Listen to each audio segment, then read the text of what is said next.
There is a codex in the lower vault of the Valdric Archival Hall, sealed in a brass-hinged case, catalogued under reference number V-1109, that has not been formally opened since the year of its acquisition.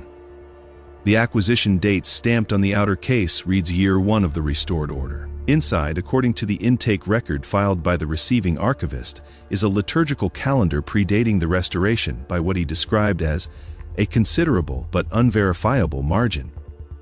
He did not estimate the margin, he did not open the case, he simply logged it, assigned it a number, and placed it on the shelf, where it has remained for longer than anyone currently employed in that building has been alive. I found the reference while looking for something else entirely. I was tracing the administrative correspondence of the Valdric Communion during the late consolidation period, trying to understand how regional scriptoriums were reorganized after the Directorate of Sacred Chronology issued its year alignment decree in what the official calendar designates as Year 4 of the Restored Order. The decree is a short document, 11 paragraphs.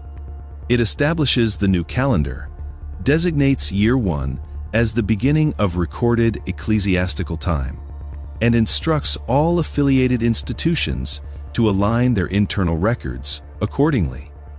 What it does not explain is what came before Year 1. The official position of the Communion, documented in catechetical texts issued across 6 generations, is that the Restored Order began from a period of institutional silence, a span during which no reliable records were maintained, no formal hierarchy functioned, and therefore no canonical chronology could be established. The silence is presented as a gap, not an erasure, a natural consequence of institutional collapse rather than a deliberate act.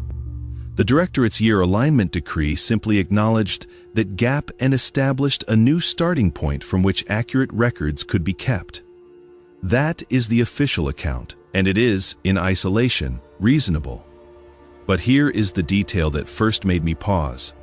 The Valdric Communion maintains a registry of all scriptoriums operating under its authority from the earliest period of documentation. Of the 47 scriptoriums listed as active at the time of the year alignment decree, 31 have surviving manuscripts with dates predating Year 1 of the Restored Order.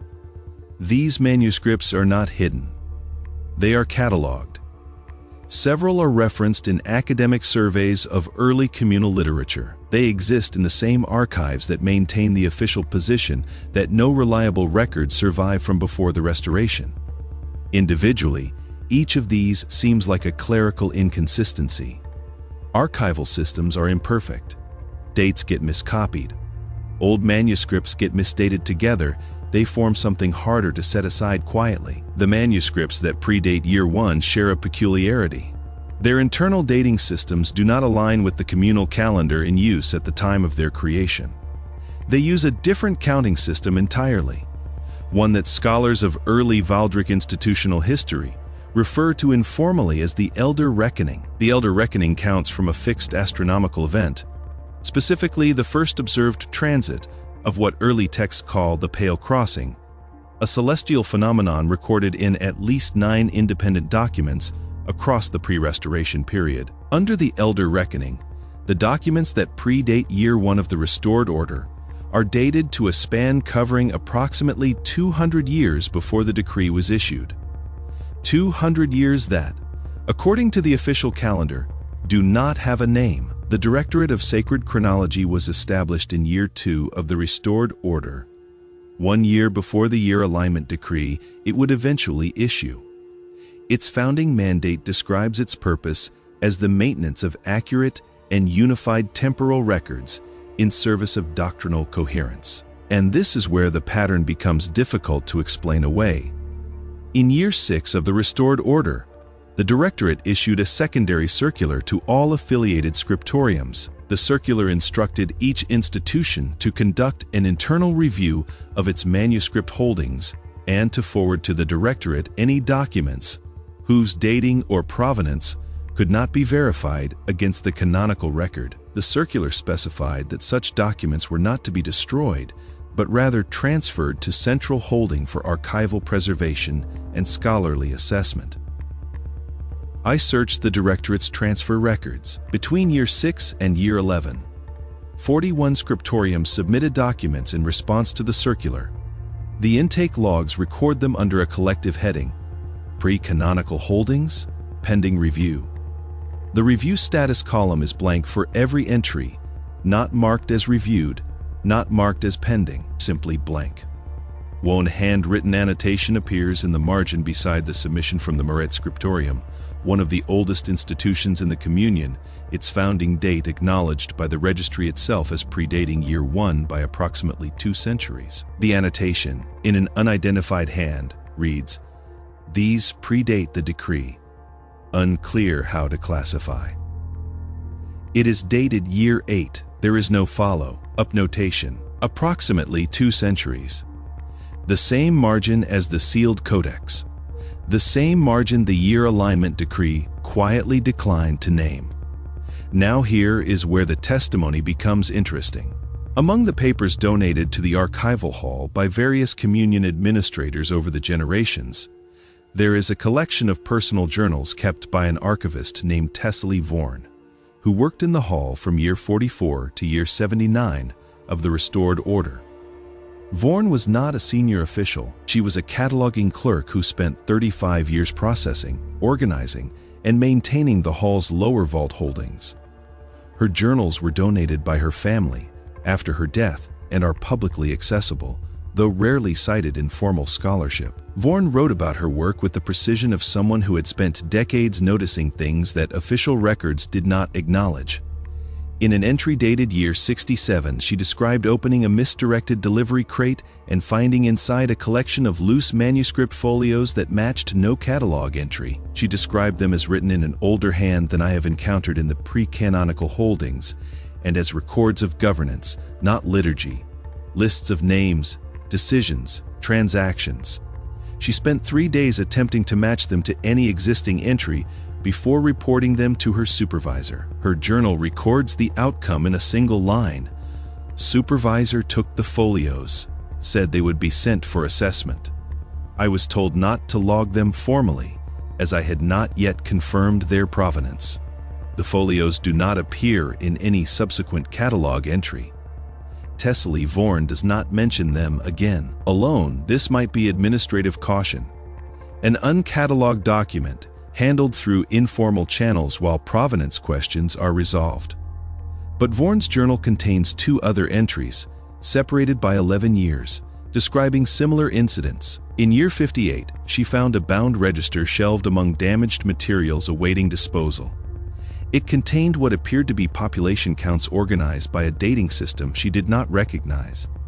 She brought it to her supervisor. Taken for assessment, never catalogued. In year 71, she found a single folio tucked inside the binding of a liturgical text she was rehousing. Its margins contained numerical notations she described as consistent with the elder reckoning I have seen in the pre-canonical transfers. She kept this one. She pressed it between the pages of her personal journal. She did not report it. The volume covering year 71 is held in the Hall's donated papers collection. The folio is not inside it. No removal note, no catalog entry. Whatever she kept did not survive the donation. 3 discoveries, 30 years, the same building, the same administrative pattern. Each one sits in the record without explanation. And here is perhaps the detail I return to most often. The year alignment decree, in its 11th and final paragraph, includes a sentence that has no corresponding clause in any of the 11 paragraphs preceding it. The sentence reads, "Let it be understood that the years which preceded the restoration are not absent from the memory of the Communion, but are held in trust by those offices designated to preserve what cannot yet be publicly received." What cannot yet be publicly received? The decree was issued in year 4. The phrase implies a future moment when what is being held in trust would be receivable. That moment, if it was ever anticipated, has not been formally announced in any subsequent directorate document across more than a century of institutional records. The phrase appears once in the final paragraph of a founding document and is never referenced again in any official communal text.